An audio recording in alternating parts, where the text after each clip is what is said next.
Miss Tahira Yunus जो क्लैपम से तशरीफ़ लाई हैं उनका है। वो गैर अज़जमात खातून हैं।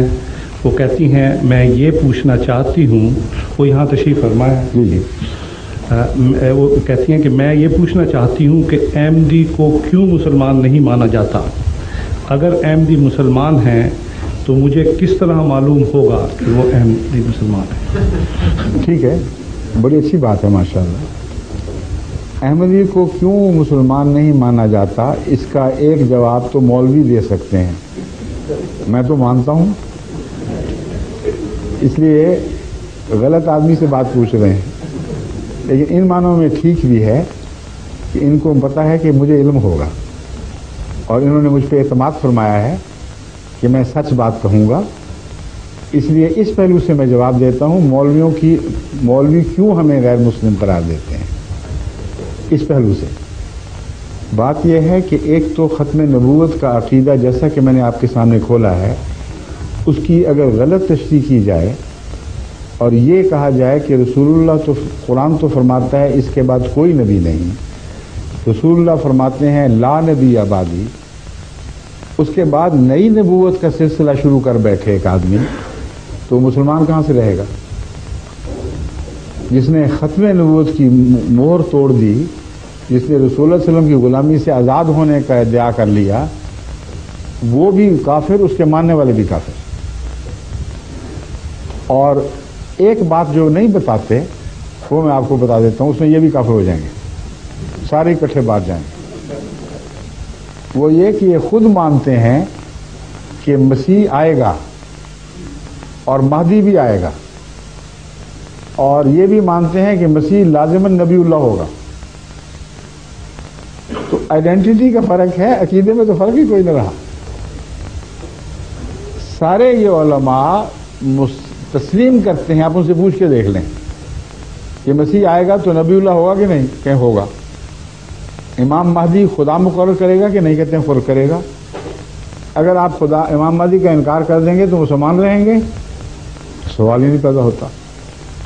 वही बात जब हम कहते हैं तो हम काफिर ये क्यों नहीं होते काफिर से? अगर जहर है तो सबने खाया हुआ है, फिर ये इज्तिमाई खुदकुशी होनी चाहिए। लेकिन हम बच जाते हैं इस वजह से कि इनका अपना अमल, इनका अपना मौक़िफ़ इनको झूठा करार दे रहा है। बस अगर गैर मुस्लिम बनते हैं तो ये बनेंगे, हम नहीं बनेंगे।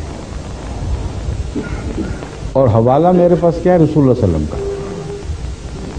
हज़रत सल्लल्लाहु अलैहि वसल्लम के दो फतावा हैं जिनको पेश नज़र रखें। एक ये कि अगर कोई मुसलमान को काफिर करार दे तो वो गैर मुस्लिम हो, खुद काफिर हो जाएगा। ये वो फतवा है जो उलमा जानते हैं कि सही है और इसके मुतालिक कोई बहस नहीं उठाएगी कि कमज़ोर हदीस की बात है।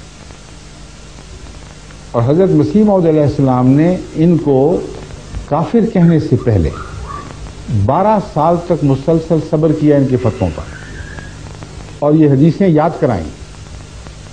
आपने फरमाया कि मैं किसी कलेमा गो को काफिर नहीं कहना चाहता, मेरा इनकार भी करते हो फिर भी मैं कह सकता, मेरे दिल में ये ताकत नहीं कि मैं कलेमा गो को काफिर कह दूं, मगर मैं तुम्हें ये हदीस बता रहा हूं, अगर तुम बाज ना आए तो फिर मोहम्मद रसूलुल्लाह सल्लल्लाहु अलैहि वसल्लम के फतवे के खिलाफ मैं कोई फतवा नहीं दे सकता।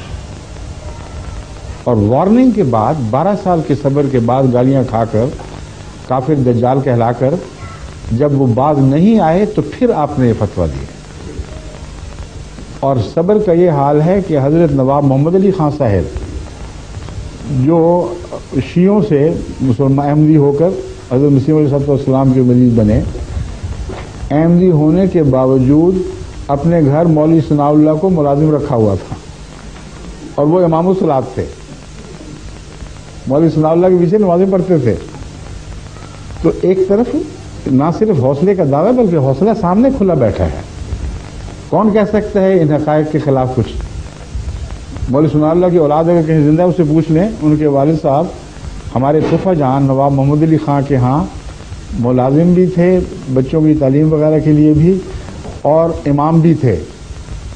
जब یہ مولوی باز نہیں آئے تو پھر حضرت مسیح موعود علیہ السلام کا یہ فتویٰ چلا ہے کہ اب کوئی گنجائش نہیں ہے میرے پاس، اس لیے اگر تم مجھے کافر کہو گے تو رسول اللہ کے فتوے کے مطابق تم کافر ہو جاؤ گے۔ یہ ہے ہماری طرف سے ایک جواب، لیکن اس سے بھی آگے ایک اور قطعی دلیل میں آپ کے سامنے رکھتا ہوں جو بھی خاتون ہیں، تو آپ حیران ہو جائیں گی کہ ان کے پاس اس بات کے سوا گنجائش ہی نہیں کہ اپنے آپ کو جھوٹا ہونا تسلیم کر لیں، دیانتداری سے گنجائش نہیں۔ یہ ایک حدیث خود امت کو بتاتے آئے ہیں، ابھی بھی بات کرتے ہیں کہ رسول اللہ صلی اللہ علیہ وسلم نے فرمایا کہ ایک زمانہ آئے گا جب میری امت یہودیوں کی طرح 72 فرقوں میں بٹ جائے گی۔ یہ وہ حدیث ہے جسے مولوی عبد الوہاب صاحب جو وہابی فرقے کے سربراہ ہیں، انہوں نے بڑی شد و مت سے اپنی صداقت کی نشانی کے طور پر پیش فرمایا ہے۔ وہ کس طرح؟ وہ یوں کہ کہتے ہیں کہ رسول اللہ صلی اللہ علیہ وسلم نے فرمایا 72 فرقوں میں بٹ جائے گی، وہ 72 کے 72 جہنمی ہوں گے سوائے ایک کے جو 73ویں جماعت ہوگی۔ تو مولوی عبد الوہاب صاحب نے یہ دعویٰ کیا، ان کی کتب میں لکھا ہوا موجود ہے کہ میں جس فرقے کا بانی ہوں یہ وہ 73ویں جماعت ہے، جس کے متعلق یہ خوشخبری تھی کہ یہ تو پکے مسلمان اور جنتی، باقی سارے 72 کے 72 جہنمی ہیں۔ حسین تسلیم ہو گئی نا سعودی عرب کو پوری طرح۔ اب بتائیں 72 فرقے جہنمیوں کو وہاں حج کیوں کرنے دیتے ہیں اور صرف ایک کو باہر نکالا ہوا ہے، وہ جماعت احمدیہ۔ عجیب بات ہے نا۔ رسول اللہ صلی اللہ علیہ وسلم فرماتے ہیں 72 جہنمی ہوں گے، ایک جنتی اور وہ جماعت ہوگی، اور ان کے اپنے بانی فرماتے ہیں کہ ہم وہ جماعت ہیں مگر 72 کی حدیث سچی، باقی سب جہنمی ہو گئے نا۔ ان جہنمیوں کے لیے دروازے کھولے ہوئے ہیں، ان کی خاطر مدارات ہوتی ہیں، حج کی ساری سہولتیں مہیا کی جا رہی ہیں، اور ایک کو نکال کے باہر پھینکا، وہ ایک جماعت ہے، جماعت احمدیہ۔ اب یہ دلیل ایک اور شکل بن جائے گی، اختیار کر لے گی۔ ہو سکتا ہے یہ سارے سچے ہوں ان معنوں میں کہ ہر ایک یہ سمجھتا ہے کہ ہم 73ویں ہیں، ہے نا ہر ایک کو حق، اگر ہمیں حق ہے تو ان کو بھی حق ہے۔ اگر ان کو حق ہے کہ وہ اپنے آپ کو 73واں سمجھیں اور باقی کو 72 سمجھیں، تو 72 میں بیٹھے کیا کر رہے ہیں؟ ان کے متعلق اعلان کیوں نہیں کرتے کہ تم ہرگز مسلمان نہیں ہو، تم جہنمی ہو؟ جب اعلان آتا ہے تو کہتے ہیں ہم 72 ایک طرف، جماعت احمدیہ ایک طرف، اور جب اپنا سچا ہونے کا دعویٰ کرتے ہیں تو کہتے ہیں ہم 73ویں جماعت ہیں، 72 کے اندر بیٹھے ہوئے ہیں۔ اب آپ بتائیں جس ہوٹل میں 72 کمرے ہوں، 72 کو آگ لگ جائے تو وہ 73ویں کمرے والے بیٹھے رہیں گے ان کے اندر شامل ہو کر؟ وہ تو ہر آدمی نکلنے کی کوشش کرے گا۔ رسول اللہ صلی اللہ علیہ وسلم نے آگ لگنے کی بات کی ہے، تو 72 کو آگ لگ گئی، یعنی گمراہ ہو گئے، اور یہ ان میں اندر بیٹھے ہوئے فخر سے کہہ رہے ہیں کہ ہم 72 ہی ہیں۔ تو ان کا ایک دوسرے کے خلاف جماعت احمدیہ کے مقابل پر اجتماع ان کے 72 ہونے پر سواد کر رہا ہے، اور جب 72 کا حصہ ہیں تو فتویٰ رسول اللہ صلی اللہ علیہ وسلم کا چلے گا، ان کا دعویٰ کوئی کام نہیں آئے گا۔ یہ دو ٹوک بات ہے، اس پر آپ غور فرمائیں تو آپ کو امید ہے کہ انشاءاللہ تعالی بات کی سمجھ آ جائے گی یہ کیوں ہمیں غیر مسلم کہتے ہیں۔ اسی میں ان کے جھوٹے ہونے کے لیے آپس میں ایک دوسرے کو کیوں نہیں کہتے غیر مسلم؟ جب آپ 73 ہونے کا دعویٰ کر رہے ہیں، جن کو رسول اللہ صلی اللہ علیہ وسلم نے جہنمی کہہ دیا، غیر مسلم اور کیا ہوتا ہے؟ وہ کیوں نہیں کہتے؟ وہاں ان کی آوازیں کوئی دب جاتی ہیں، بزدل ہیں، تقویٰ نہیں ہے، سیاست کرتے ہیں، اس کے سوا کوئی مقصد نہیں۔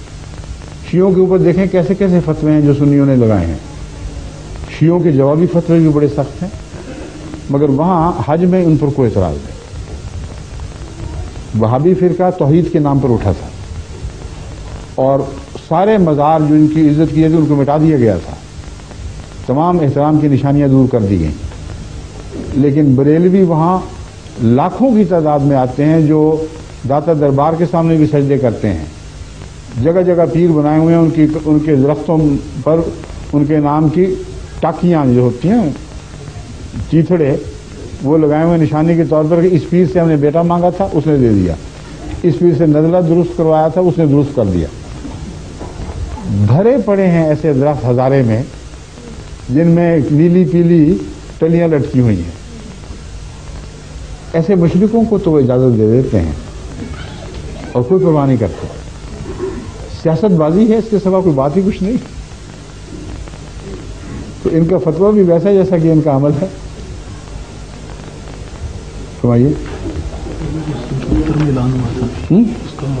हाँ, अच्छा, नवाए वक्त इन्होंने मुझे हवाला दिया, उस वक्त मैं कहना चाहता था मगर मेरे पास हवाला नहीं था। अच्छा, वो आपने दे दिया। मेरे ذہن में ये था, जब जमात अहमदिया के खिलाफ ये फैसला हुआ कि पाकिस्तान की नेशनल असम्बली जिसमें तमाम फिरकों के नुमाइंदे मौजूद हैं, उन्होंने मुत्तफ़क़ अलैह तौर पर यह फैसला किया है कि ये सारे मुसलमान और सिर्फ जमात अहमदिया दायरा इस्लाम से खारिज है। इस फैसले का ऐलान नवाए वक्त लाहौर 16 अक्टूबर 1974 को इन अल्फाज में किया गया। कादियानी मसले का हल और चंद दिलचस्प हक़ाइक़।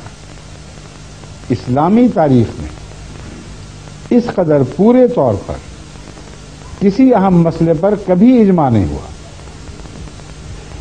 इस फैसले की एक खास अहमियत यह है कि इस पर इजमा उम्मत बिल्कुल सही तौर पर हुआ। इस्लाम की सारी तारीख में इस कदर पूरे तौर पर किसी अहम मसले पर कभी इजमा उम्मत नहीं हुआ। इजमा उम्मत में मुल्क के सब बड़े से बड़े उलमाए दीन और हामिलान शरअ मतीन के अलावा तमाम सियासी लीडर और हर ग्रुप के सियासी रहनुमा कमा को मुत्तफ़िक़ हुए और सूफियाए कराम और आरिफीन बिल्लाह बरगज़ीदगान ने तसव्वुफ़ और तरीक़त को भी पूरा इत्तफ़ाक़ हुआ। कादियानी फिरके को छोड़कर जो भी 72 फिरके मुसलमान यह तान टूट गया। Cat is out of bag.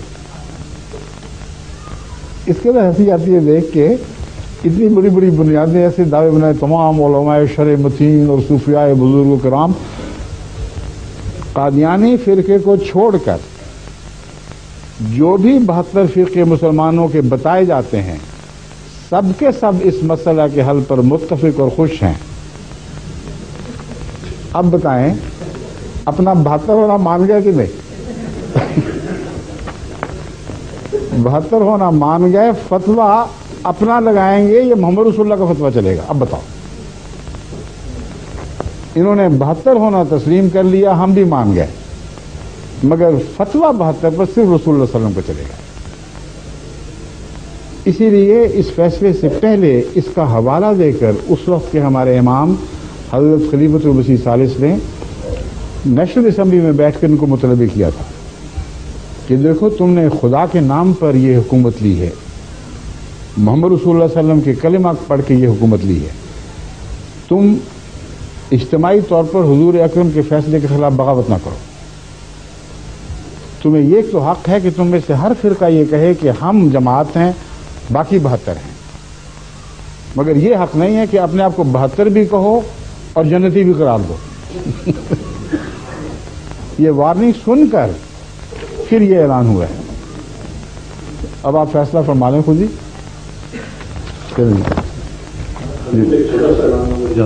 हाँ, एक कार है जो निसान सनी रजिस्ट्रेशन जो हमसाए का रास्ता रोक रही है, बराए मेहरबानी उसको हटा दें। निसान सनी रजिस्ट्रेशन हटा दें वहां से। Number C219 SSG is causing an obstruction. Please remove it. Thank you. C219 SSG. हाँ, वो मेहरबानी फरमाकर जो इनकी भी है वो जल्दी दूर रिमूव करें उसको वहां से। अच्छा, अगला सवाल हजूर